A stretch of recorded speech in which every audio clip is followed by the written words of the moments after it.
Good morning, live streaming followers. This is Jia Guo, video editor at SubChina. I'm also the host of this live stream. SubChina is short for What's Up China.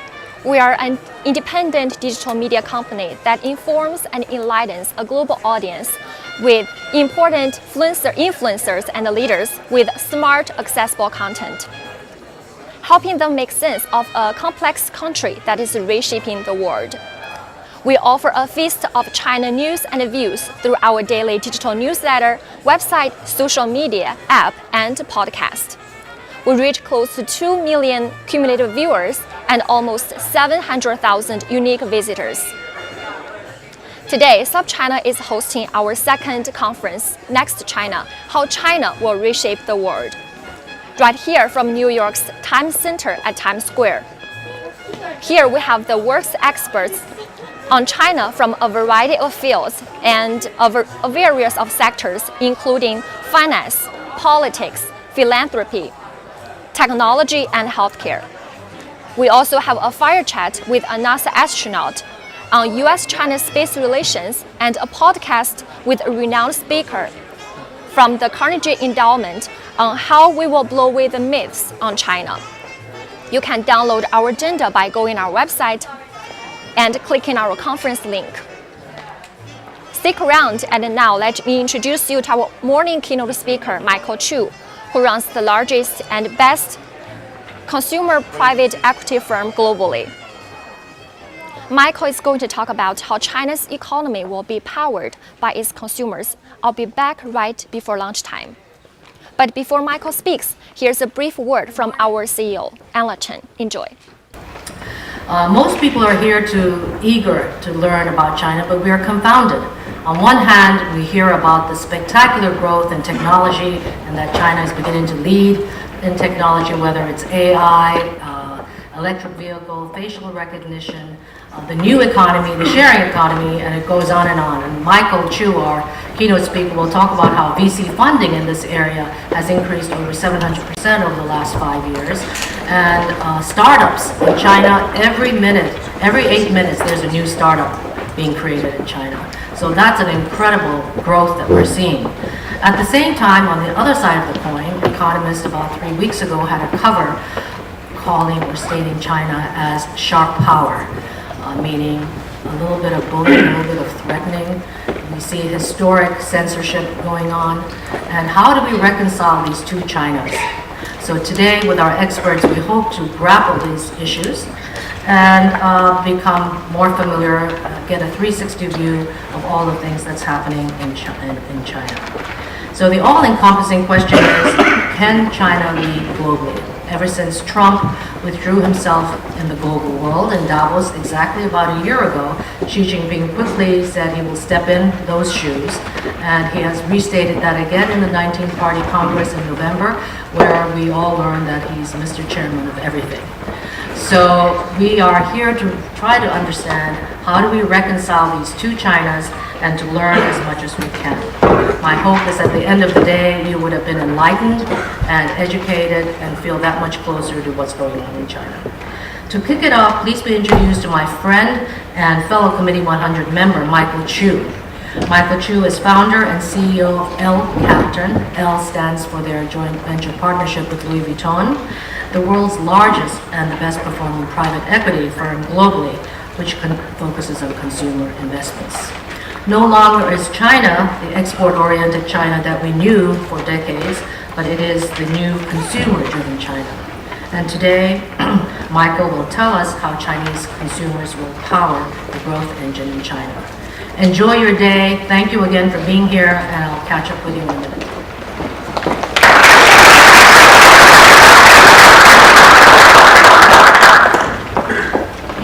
Well, thank you, Anna, for those very kind words of introduction. And let me add my welcome as well, and thank you all for braving this pretty sloppy weather this morning. It's an honor to be able to kick off this remarkable conference that Anna and others have pulled together. I had a chance to flip through the agenda, and although I'm on an airplane to New Zealand in a few hours, and I'm going to miss much of it, you all are going to be enormously advantaged as a result. There's so many good panelists, so many good topics, and no doubt you will be much more informed at the close of the day. For me, I was asked to talk, as Arnold said in the intro, to talk about China's growth and their economic growth as it relates to the consumer, through the consumer lens. And I think all of you know that this is a very big and very meaty topic, and quite frankly is deserving of an entire day to adequately cover the landscape here. But I will do this in about 12 minutes. So as a result, I pulled together a few slides that I hope will help me narrate this dialogue, but more importantly, to keep me on time here. You can't talk about China, at least from our perspective, without actually talking about Asia as a whole here. Because the story is not just about China. In fact, it's about the entire region here. And as you can see from this chart here, Asia as a whole, including the Middle East, will soon become the largest consuming geography in the world, if it's not close to that right now. And what's driving that, I think we all know, it's the middle class. Since 2012 and projected to 2020, there will be close to 2 billion middle-class consumers. Think about that. That's 100 million middle-class new consumers per year in the 8-year period from 2012 to 2020. The U.S. by 2020 will only have 125 million middle-class consumers in total. So a study in contrast, for sure. And as it relates to Asia specifically, that middle-class consumer is going to power the growth of consumption and the growth of their respective economies for decades to come. And what's interesting here is that even if these projections of growth are half wrong, even if you discount it by 50%, it will still be the largest consumer geography in the world. So when you think about consumption, and I go back to my old days in college here, so much of consumption is driven by increases in income and the confidence of each consumer. And the prior chart showed the increase in middle class, increase in income.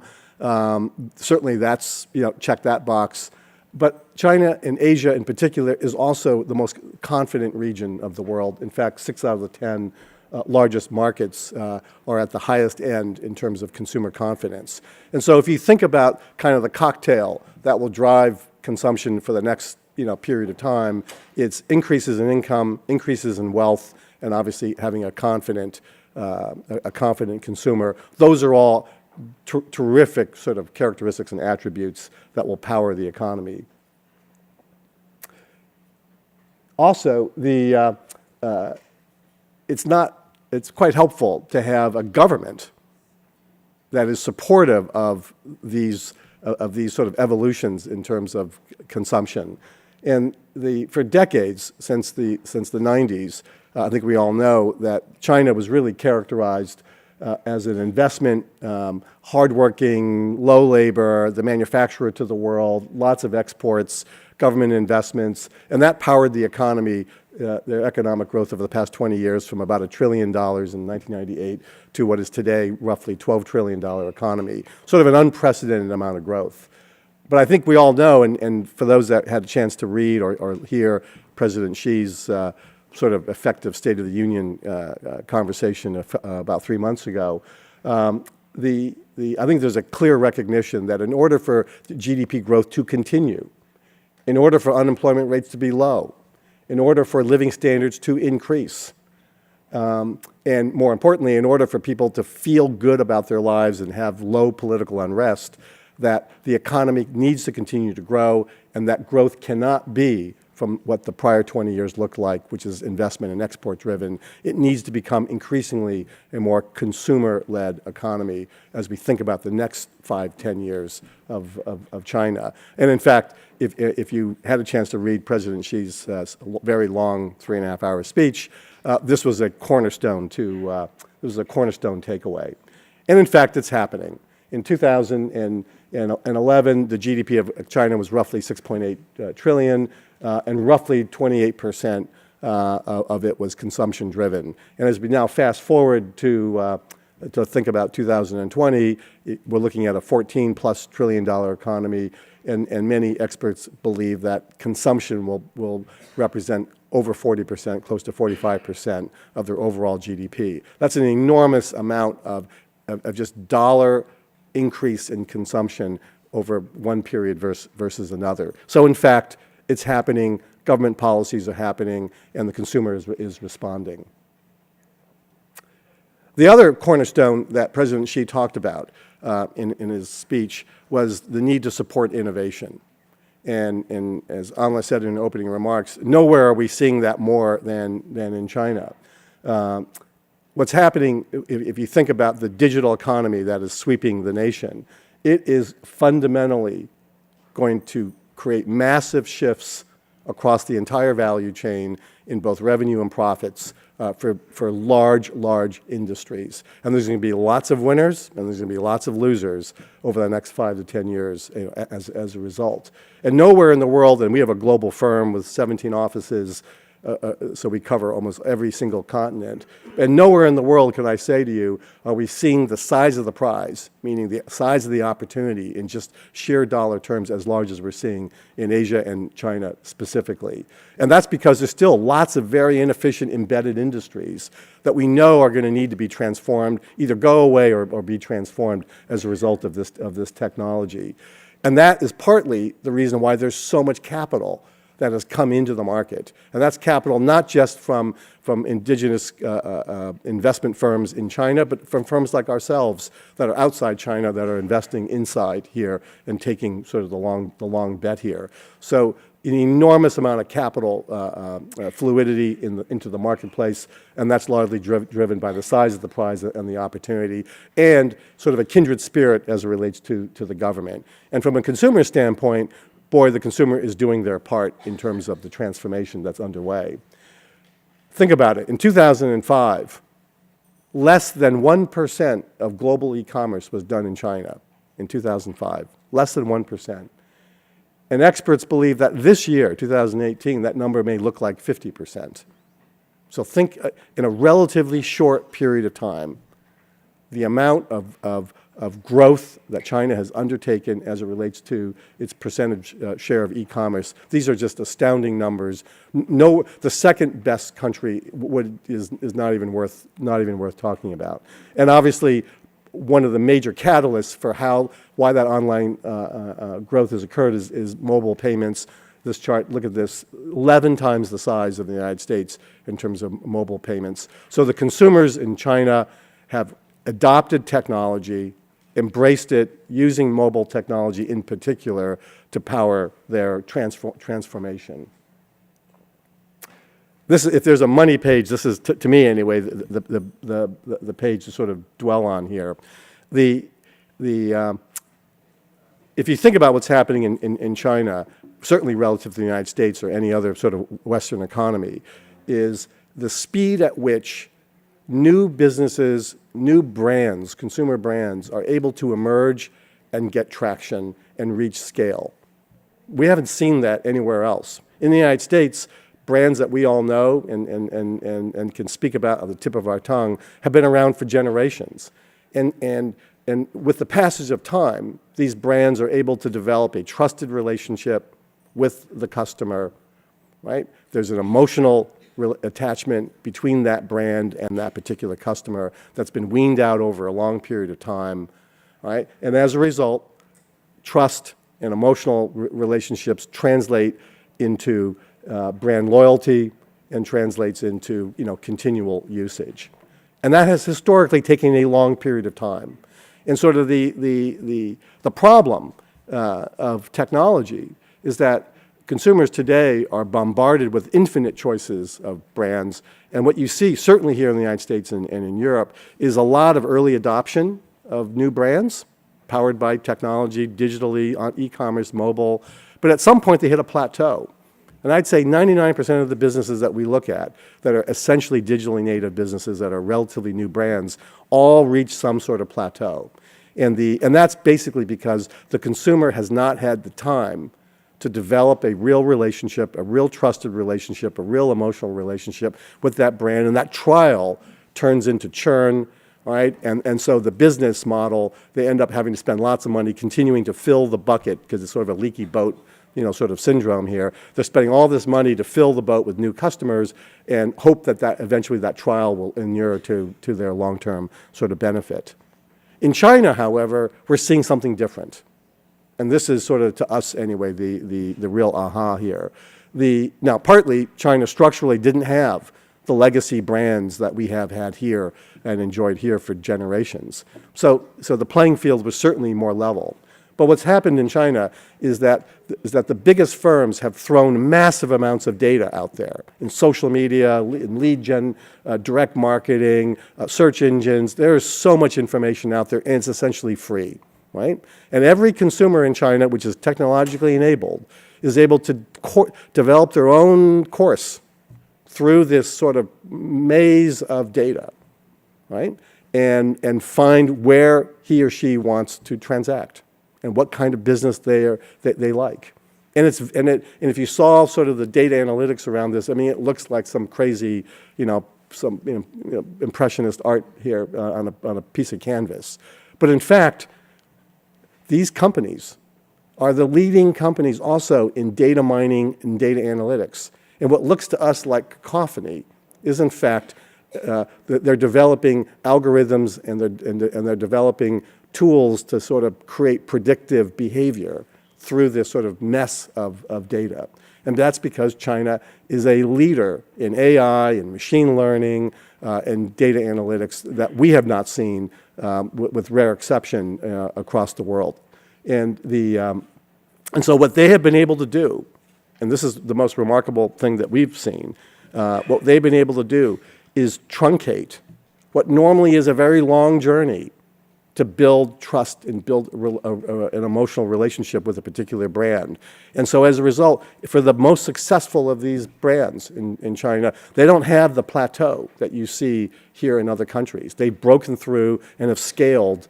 And when we then test by talking to those consumers, the scores and the metrics and the KPIs that come out from that dialogue with those consumers mimic brands that have been around here in the United States for generations. Again, extraordinary, haven't seen it anywhere else. That behavior, of course, attracts lots of capital because other people see this and they say, wow, we want to jump on the bandwagon. And all I'm saying here is the VC market has grown dramatically. And it's not just VC investing inside China companies, but it's also outbound. So many of these large investors inside China are investing outside Silicon Valley, Europe, et cetera, in businesses there. So it is the investing world in China has become truly sort of bilateral. What's also unique in China, and you're seeing a little bit here particularly with Google and Facebook, is the amount of concentration of investing that's done by the leading companies. And so there's obviously, you may be aware of the term of art called bot, which is essentially Baidu, Alibaba, Tencent.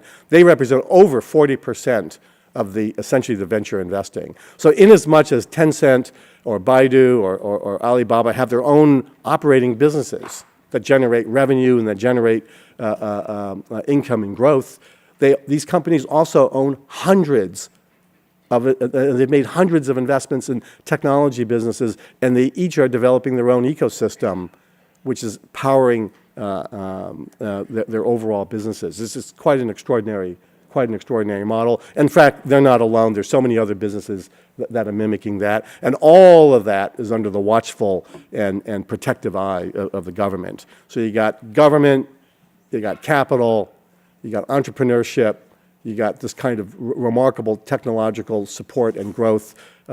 These are very unique, features. And so, no surprise, China has become really a leader in technological innovation, not just a follower. And that pivot, by the way, occurred a couple years ago. And so, every time I go to China, I'll be in China again in the next month or so. I always make a point to talk to the leading technology investors. I always make a point to talk to at least one, if not more, of the bot groups, because next time I'm in China next month, it'll be 3 months since I was there again, and it's like the world has changed in that 3-month period of time. It's quite extraordinary. So let me try to see if I can just quickly sum up. I'm not going to drain this page here, but suffice to say, the forces at work that are powering the growth in China on a macroeconomic basis and the consumer in particular, and the role of the consumer, I call it, are immutable. These forces are immutable. They're macroeconomic, they're demographically driven. So the issue is not, is it going to grow? The issue is just really, how much is it going to grow? The issue is not, will it become an increasingly consumer-driven economy? That's not the question. The question will just be how much and how fast, all right? But the kind of the cocktail of lots of capital, sophisticated, technologically enabled consumer, a young consumer, lots of brands, lots of opportunity for them to transact, increase wealth, a supported government. These are all sort of inputs that are going to make this transformation successful. And I'll just leave you that I'm asked all the time by our investors about what's going on in terms of the consumer and technology, and in particular here in the United States or even in Europe. And what I say to them, somewhat tongue-in-cheek and only marginally tongue-in-cheek, is if you want to see what the U.S. consumer looks like in 5 years, go to China today. And for those that have been there, and I suspect many of you have, what you're seeing there today, and what you're seeing how consumers are making their choices and the brand journeys that is evolving is quite extraordinary, and nowhere that we've seen elsewhere in the world. So I hit my mark. We're on time. And I did my number one thing is hit the clock. Thank you very much. Thank you. Thank you, Michael, for this really riveting presentation. And we get it. We know that technology in China is just explosive. And I was told that Michael, actually, you're going to Australia or Auckland, not on vacation, but working. So thank you for stopping by, and you're on your way to the airport. So next up is our politics panel. And I want to introduce you to the morning MC, Winnie Wu, who is the strategist and the brains behind ONS Capital. Previously, she was with East West Bank, also doing their strategy. So thank you for being our MC.